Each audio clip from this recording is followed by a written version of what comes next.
We have an interesting study about how politicians in America, both liberals and conservatives, vastly overestimate how conservative the population is. So this is by Brookman and Scavron from UCal, Berkeley, and University of Michigan.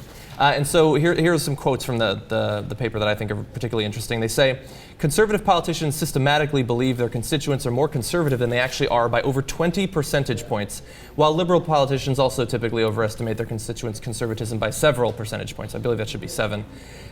Put differently, for the typical politician to believe that these policies, insert whatever policies you want, command majority support, it appears that public support would need to pass a threshold of close to 60% before it actually triggers any recognition in the politician.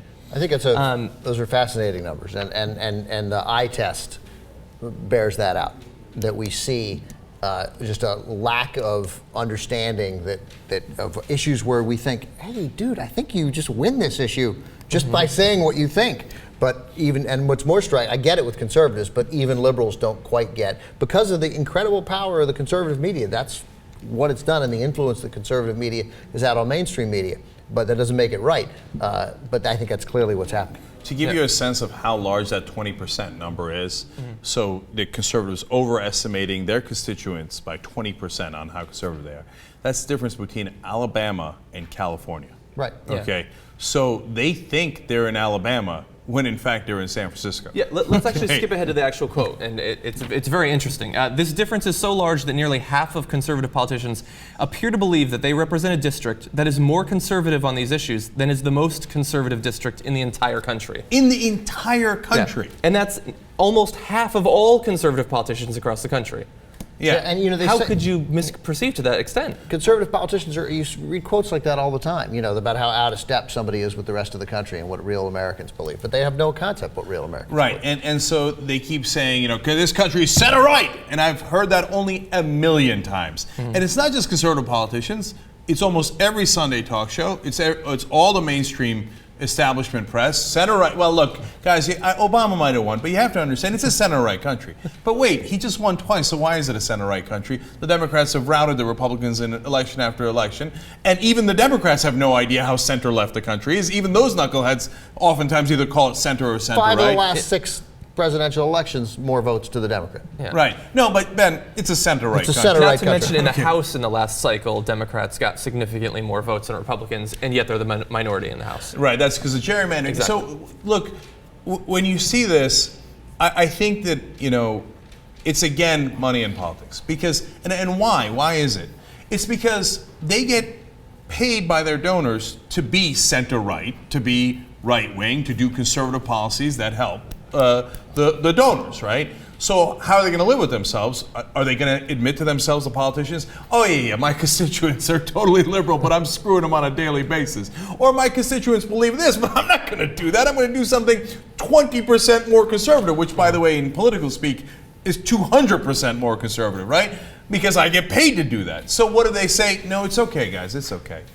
My donors and my constituents are perfectly lined up because it's a center-right country. Well, yeah, I think I don't disagree with you, but I think that looks at it in a way that doesn't appreciate the incredible achievements of the Lee Atwater, Karl Rove. I don't even know if those guys liked each other, but in that same school of thought, that the way they did it and the way the money to me worked less from donors and then do what I say is a really brilliantly, from a political point of view, orchestrated plan that has now been in place since Reagan's first election, that has been going on for the better part of 30 years to win, which Democrats were looking the other way on, many were, to win state legislatures and win governorships all over the country, which let that gerrymandering happen, and which is now not irreversible, but irreversible for a generation probably, and maybe long time irreversible.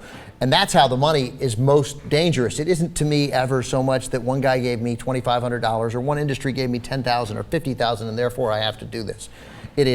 This is the machine that put me here. This powerful group gave me so much money that when I was running for governor in Kentucky or Tennessee or Alabama or Arkansas, or even as we get up to states like Michigan, that this kind of guy happened, and this is our plan to get a majority in the state house and the state legislature, and then we fix the election. But Ben, I totally agree with you. And so when you look at that machine on a macro scale, it's amazing what it has been able to accomplish. And how does it do it? It does it with money. So number one, they have a lot more money to concentrate on the state legislatures and the state houses, et cetera, right? Number two, they have more money for think tanks. So they pour in millions, hundreds of millions of dollars into Heritage Foundation, American Enterprise Institute, Cato Institute, et cetera, which pushes out all these papers saying, oh, the country is center right, the country is center right, country center right. The country loves the oil companies, the country loves the coal companies. The country doesn't give a damn about global warming, etc. I mean, we can go on and on. The country loves the rich and wants them to have more tax cuts. In fact, the country can't wait for more corporate tax cuts, right? And they put out these papers and then they fund the guys who are super right-wing in the Republican Party to push the conversation to the right and say, this is a center-right country. But interestingly enough, they also fund some Democratic politicians, and they don't fund the strong ones who say, no, this is a center-left country, right? And here's what the American people actually believe. They fund the ones that go, oh, you're right, golly gee, it's a center-right country. Okay, even though I won the election, I'll do what you want. And then that's how the machine of money winds up deceiving the entire country and leading us in the wrong direction by a gigantic magnitude. And you combine that with a willingness to eat their own, that they're willing to fund primary challengers across the country, even in these state house races and House of Representatives races, whereas Democrats don't. I don't think they are fond of the Tea Party. This is not a movement that they saw coming, and it has cost them. It cost them a number of Senate seats. In the Senate seats, yeah. And it'll cost them state house seats too. I mean, because when a person appears, and the key is to get a guy, as all these governors were, to get a guy who is acceptable, who seems congenial. And when you seem to have a nut job, it throws off the plan.